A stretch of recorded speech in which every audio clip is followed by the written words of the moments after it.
I'll go on to PX after this one is resolved. So this has been moved and seconded, moved by Sarah Templeton, seconded by Celeste Donovan. Is that right? No, Mike Davidson. That's that one. Right, so I'll open it up for debate. Do you want to open the debate? The removal of financial barriers to enable access to our core library services is the right thing to do, and it speaks clearly to the values that we hold as a council and as a city. We've talked a lot about why we have the fines and why we might get rid of the fines, but not about why we have libraries. And keeping the big picture in mind is important. Libraries are the last warm public place in the city where people are welcome with no expectations of having to spend money. They enable a better educated and a better informed community, provide recreation and books that allow every resident to escape reality for a few hours without a screen, and provide a warm, safe space for people to connect. This is well supported by the community, and we've heard from the deputation today, and I've had contact from many of them outlining the experiences and how the fines themselves have disadvantaged them and their families, but also how just the thought of getting a fine if something unexpected comes up and books are returned late is enough to put them off accessing our wonderful libraries. This was across the age ranges, from students through to the retired. We've invested a significant amount in our libraries, and the absolute best thing is in getting as many residents using them as possible. Thanks. Thank you. Melanie, Anne. Our council's vision is that Christchurch is a city of opportunity for all. Therefore, it follows as a council we should use every means available to increase access to libraries. And I'm really pleased that Professor Hayward acknowledged that in the long-term plan we decided just to not reduce library access by closing libraries earlier. It's completely clear that the evidence supports removing library fines. Local academics and the community support it, especially young people, and they're the people who benefit most to the access to libraries and the services they provide. I wholeheartedly support this motion, and to quote Dr. Zeus, the more that you read, the more things you will know, and the more that you learn, the more places you'll go. Anne? Thank you. There are lots of quotes, good quotes about the values of libraries and reading, and one of them is libraries will get you through times of no money. Better than money will get you through times of no libraries. And I think these are times when people are really facing some hard economic times and need places to go and things to do that aren't going to cost money. And I don't think many of us have felt the shame of being confronted in a public place with the fact that you can't take a book out because you haven't paid a fine. And imagine that as a parent with children standing nearby with a pile of books, even though they can get them out. So that shame is actually a real barrier, or that fear of being in that position is a huge barrier. And we've learnt that children can't go to the library without an adult if they're under 12. So what we're doing here is actually removing a very, very large barrier for people to enjoy and to really get value from the libraries, our wonderful libraries. So we must do this, especially at the moment with all the challenges that families are facing for our kids. James, Phil, Jimmy, Tim. Yeah, look, I'm supportive of children and the under 18s not incurring library fines, and I'm definitely not in favour of increasing the quantum of the fee for adults for late returns. You know, revenue foregone in one area means that it has to be raised from all ratepayers in another. And, you know, the financial impact equates to about 0.5% in rates increase to all unless something else is cut. But if we look past the financial element of it, I can imagine what's more distressing than incurring a library fine for a late return would be not being able to borrow the book that you want because someone hasn't had an added incentive to return it on time. But look, I don't like fines as much as anyone else. I hate them, in fact. But I think they're a necessary evil for adults to ensure equitable access to the library's collection for everyone else. But that being said, you know, I really think this is a good issue to raise. And I think the barriers and potential unintended consequences around fines are real. The problem is we know it's not a perfect system, but removing the fines for all with a stroke of a pen now My fear is that we essentially kick the can down the road and are then required to try and sort a financial problem that's created elsewhere at some other time.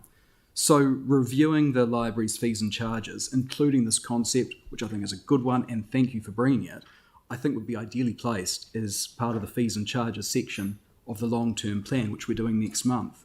That would then require us to undertake the good financial governance discipline of knowing where the foregone revenue is going to be supplemented from, and then we can have a less ad hoc and more strategic look at the matter in general. I think it's a good matter to raise. The barriers are real. They should be addressed, but I think by just doing something, like I said, with a stroke of a pen now, it just creates another problem, and it needs to be done holistically. And we've got a great place to do that, and it's the right time to do that. Annual plan is going out in draft form next month, and I think that would allow us to have the wider conversation and consider all of the implications of it at the same time. So I'll be voting against it. If there's other support for voting against it, then I'm happy to foreshadow a motion that it's dealt with as part of the annual plan. Phil, Jimmy, Tim and Andrew. Yeah, now, thank you. This may come as some surprise to Sarah, but I am actually supporting this. I sort of put it because it's a step in the right direction. If it gets more people back into our libraries, it's got to be a good thing. Gets people to take their children there. Our libraries are probably every bit as much a community centre as a library. I know the one in East Gate, it certainly is. So if people go there and they buy a coffee or they chit chat to people, it's got to be good, and we're getting use of the buildings, which maybe not being used as much as they are. However, I see that there is a small increase in rates because of this, but I encourage my fellow councillors to try and trim the same amount off something else that's maybe not important in the annual plan, so that that it doesn't have the impact on, it'll have no impact on rates. So all we've got to do is trim 300 grand off something, and it can't be that hard. So thank you. Jimmy, Tim, Andrew, Sam. Yeah, and if we review the paragraph 5.6, 14% of these are the members, which all are the residents, even some of them is ratepayers, are unable to borrow any further items or access electronic resources. It's quite serious, quite serious. Also, we heard this morning all those three people submission. They particularly emphasize well-being to access council resources and service, and also the kind of equity. Our community outcome, particularly one of community outcome, resilient community, particularly highlight strong sense of communities, active participation in civic life, and valuing the voices of all culture and ages. A moment we are all aware is kind of the uncontrollable environment, particularly even the COVID, or Omicron, etc. transmission so serious. To make the vulnerable family and people, and also for all those young people, etc. My particular concern, if we not remove all these fine overdue, whether council is breach, our community outcome, the resilient community, whether we are, we promise commitment, we are equally to give people access council resources and services. It's quite serious. But staff, they mentioned that we separate two kind of the cost. One is this year, from now on to the end of June, they have 100,000 kind of lost, plus the writing of $83,000, but they can control this one. But regarding the 4 year, they put on the annual plan. So if we follow this process, my personal view regarding cost and effective and the impact, etc., I'm going to support this staff recommendation, particularly all the libraries. The moment is really long, it's worldwide, quite famous library in worldwide and nationwide. so many the metro city council, district council, particularly even the USA and the UK, they all remove all those overdue. Why we are still stuck in there? This is my concern. We have to face this serious matter. Thank you. I've got Tim, Andrew, Sam and Jake. Thank you. It's really, really simple for me. Literacy, education and knowledge. Look at our prison system. Look at our society. If you are not educated, you will be at the bottom of the rung. It's worldwide. It's the fact of life. But if you're not literate, you can't use books. And if you can't use books, you are definitely going to remain on the bottom rung.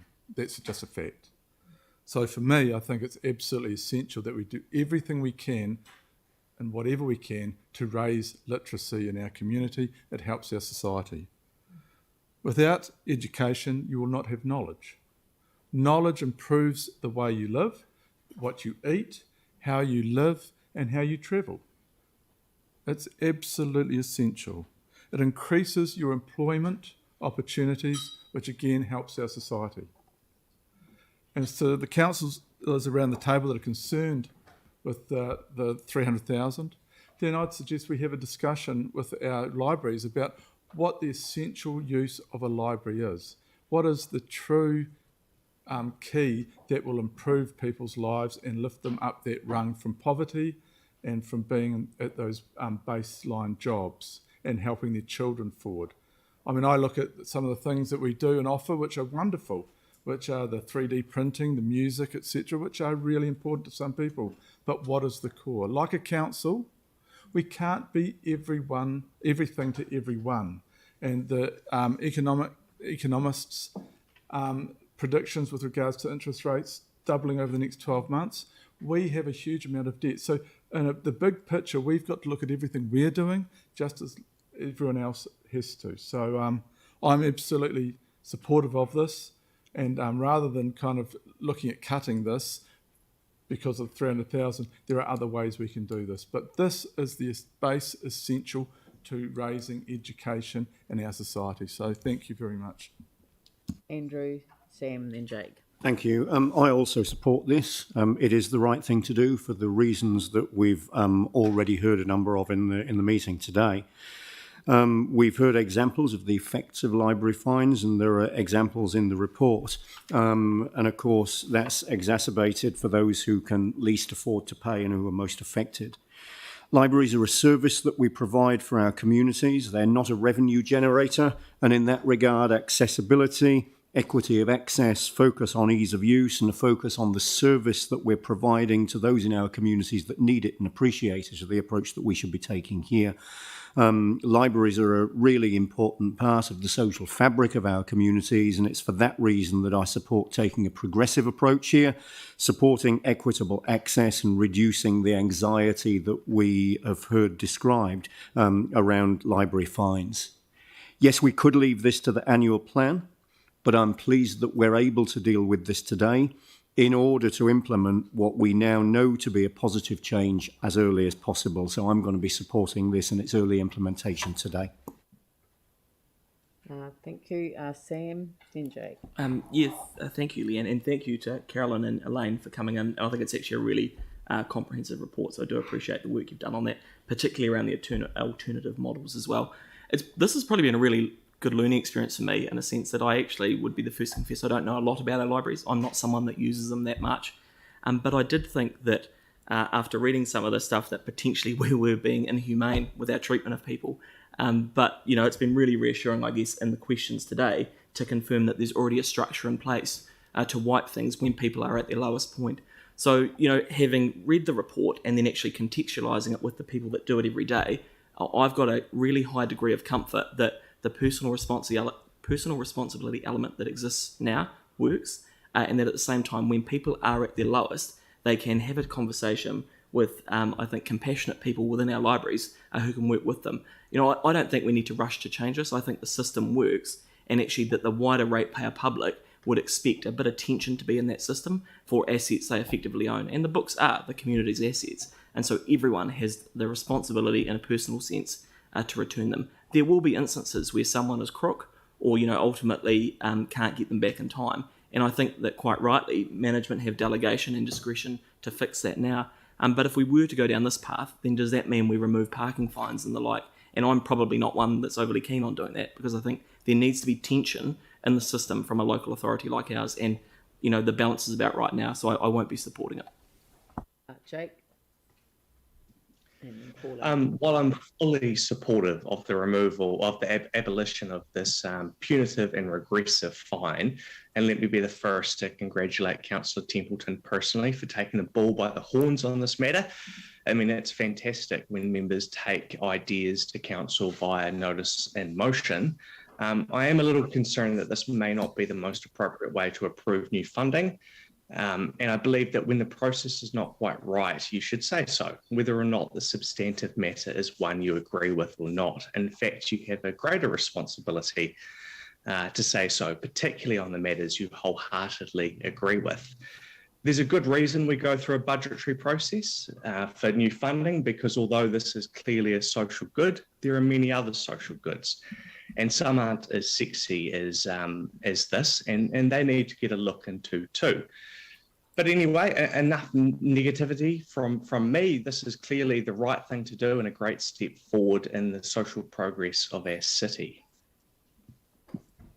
Thank you. Pauline? Oh, thank you. Look, just bearing in mind the time and energy to actually retrieve these fines is phenomenal, and the cost to the council, to the library staff, is not to be undermined, as we discussed today. And so I just think that with the report stating that the evidence shows that the removal of fines encourages both the return of books and people to the library is a really important point to consider. And also Bronwyn Hayward, when she spoke to us, and she said that and outlined there are very few places for middle teens to hang out with others. And when they do have safe places like the libraries to hang out, this actually is proven to reduce youth crime, and it increases well-being. Those two things themselves together equate to a dividend to our city. And so to me, that offsets the money that this may cost, the small amount of money this may cost us. So yes, it could have gone to the annual plan, but I think actually dealing with this today is going to bring it in earlier than the annual plan would be implemented in June. So bring it in now, get the people into the library, look after those kids, and have a better place to live. Celeste? I mean, I support this because it's the right thing to do. Sorry. Okay. So I support this measure because it's the right thing to do, and also because the evidence supports it. We've heard from staff that there's no evidence that overdue charges provide an incentive for those returning items on time. So if this is the case, then we've got to consider what is the value of fines, aside from generating revenue largely from those that can least afford it. What we know is that overdue charges create a barrier to library usage, negatively impact members of our community who are lower in fixed incomes, whereas removing fines has clear benefits, as we've heard, and it puts us in line with the majority of councils around New Zealand. So, like I said, I support this measure, not only because it's the right thing to do, but because the evidence we've been presented supports it. So thank you, Councillor Templeton, for putting it forward. Yanni? Yeah, thank you. I too support the removal of these fines. I do think the timing would be better to be done from the 1st of July, so it actually gives us time to adjust our annual plan. But appreciate that that's not in the resolution today, but it does seem to me a bit weird. Like, we do need to kind of think about what the annual plan process is versus changes we make during the year and how that relates to it. So as long as we're consistent, I think that's the key thing around our process, so that the community knows that we do handle things in a fair way, regardless of what your view is in terms of either supporting this or being against it. But I just want to signal that the other problem, and it's really interesting to read some of the comments that people say, we're happy to pay replacement costs, but when the payment notice arrived, there's a huge processing fee on it, which is much more than the books were worth, and a processing fee repeated for each book. Talking to other parents who had a similar issue, they've been forced to pay this exorbitant charge. So if we really believe in creating greater access to our libraries for all the reasons that we've heard today, I think we also need to be mindful of the other processes we have, particularly if we remove the fines and see that there's a lot more books or an increase in the number of books that are not being returned and being lost, because that cost is far more excessive than what some of the fines are. So I just wanted to flag that as an issue that we do need to think about as part of the draft annual plan, and I'll certainly be putting some questions in that regard. I think the benefit of, if we do go for the 1st of March, is that we'll have some time to look at what happens and possibly see some of the implications of the policy change. But I just think we should, as a council, get in the practice of consulting and talking to our communities when we make levels of service changes that there's a public interest in. And I am a bit concerned that some of our processes don't often allow the community to engage with us. But in terms of this, I'm very supportive of it. I think the report's excellent. It does list out all the key reasons why this is a beneficial thing to do. Look, I think before I go back to Sarah, the thing for me was that, I mean, when this issue came up, it was simply a question of, an item to be considered within the annual plan. But after, we'd asked prior to asking for the report that we've had from staff today, it became obvious that there was an opportunity to bring it in earlier, and that is completely in order for the council to do so. There were a couple of points that I wanted to make. I don't think that the amount that looks, that is subtracted from the budget in terms of revenue is a true net cost, because the cost of enforcement, all of the issues that Yanni raises, they're on the other side of the ledger, but they don't sit within the library's budget. They sit elsewhere. And that's one of the issues. And I think we should tease that out, as Councillor Johansson has highlighted. We should tease that out in the annual planning process, because, it's the same thing can be said of parking fines. You get revenue on one side, but you never see the costs of enforcement, because they're included in a different budget. So I just think we just probably do need to think about those things. But I have heard people say that this will incentivise poor behaviour and not returning books. The evidence is completely the opposite. And so when this came up as an issue, I've obviously spent a lot of time on Dr. Google, like others have as well. And I found those points about more time for library staff to work with the public, reduces bad interactions with the public, and reduces inequities. But all of the evidence shows that removing the fines makes no difference to coming back. With parking, it's completely the opposite. And I found a reference to the Pittsburgh Parking Authority taking away parking fines. And this was the quote from an observer: "Remember how downtown suddenly looked like it was being run by an irresponsible teenage valet with cars parked willy-nilly next to hydrants and intersections, let alone the time that people spent parked on the side of the road." The purpose of parking fines is actually to get people turning over. The purpose of library fines? So I just don't think that there's an easy comparison. The reality is that removing them actually increases the number of books that come back, because that's what's often holding people from bringing them back. Sarah, do you want to close off the debate? So I'd like to start by thanking staff for the report, and to there's one over there before I wind up. Sorry? Oh, I looked around the room. Look, it's easy for some councillors from their position of privilege to find reasons to talk and vote against this. The desire to create a tension that will always negatively impact the more vulnerable people in our communities. I will be supporting the removal of library fines. We know that having library fines does create barriers, not just for adults, but also children who are currently exempt from these fines. Additionally, we're very aware of the benefits that other councils have seen from removing library fines. Thanks. Sarah? Thank you. So I'd like to thank staff for the report and to colleagues who've spoken in favour and response. And I'd like to respond to the comments and assertions made against. The personal responsibility argument is fine for those with ready resources, but we know that not everyone, everyone has the best of intentions when they get book out. But life happens. Kids are sick, the car needs repairs, people are called into work, extra shifts, or mobility is limited, especially for our older residents or the disabled. Even Councillor Goff has books that have returned late.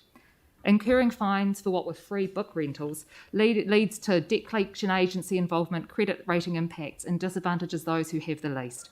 Just the thought of this happening puts people off getting books out, even if they don't currently have an outstanding fine. When people are at their lowest, we have heard clearly, they do not have the capacity to approach staff, and the thought of approaching staff in a public place and to tell distressing personal stories puts them off returning at all. Treating people going through tough times and struggling financially as a revenue source is not how council should operate. And if getting rid of the financial barriers to our libraries, and it shouldn't be a quid pro quo, we'll only do it if. We should just do it, and then look at efficiencies during the annual plan anyway, like we always do. Councillors McClellan and Johansson have concerns around process, and I'd like to remind them that this is the staff report that they voted in favour of last year, and I'd like to encourage them to vote in favour and not let those residents with financial barriers to access our libraries to languish for an additional 6 months before they can gain access. It's also interesting that Councillor Goff is concerned at a $300,000 decision today without being able to have a full, robust and detailed look at our finances in conjunction with the annual plan. Frankly, it's hypocritical, as he brought a notice of motion with a $50 million impact to council last year outside the annual plan process and was quite happy to approve it then and kick the can of financial implications down the road. Let's remove the financial barriers to access and allow our residents, young, old and in between, to access the information, recreation and connection that our libraries provide. Thank you. And let's do it now. Thank you. Right. I mean, clearly there's a different. No, but you view, voted for the early works. Yeah. Can we get someone to call the motion? Sorry.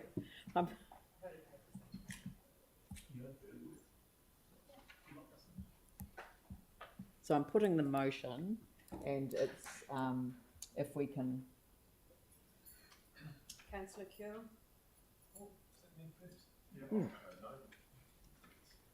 Councillor McClellan.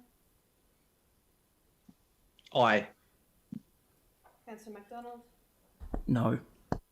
Councillor Davidson. Aye. Councillor Galloway. Yes. Councillor Scanders. Yes. Councillor Chu. Councillor Coker. Yes to Dom, Josiah and Bronwyn. Councillor Cotter. Aye. Councillor Chen. Yes. Mayor. Yes. Councillor Templeton. Aye. Councillor Major. Deputy Mayor Turner. Yes. Councillor Johansson. Yes. Councillor Donovan. Yes. Councillor Goff. No.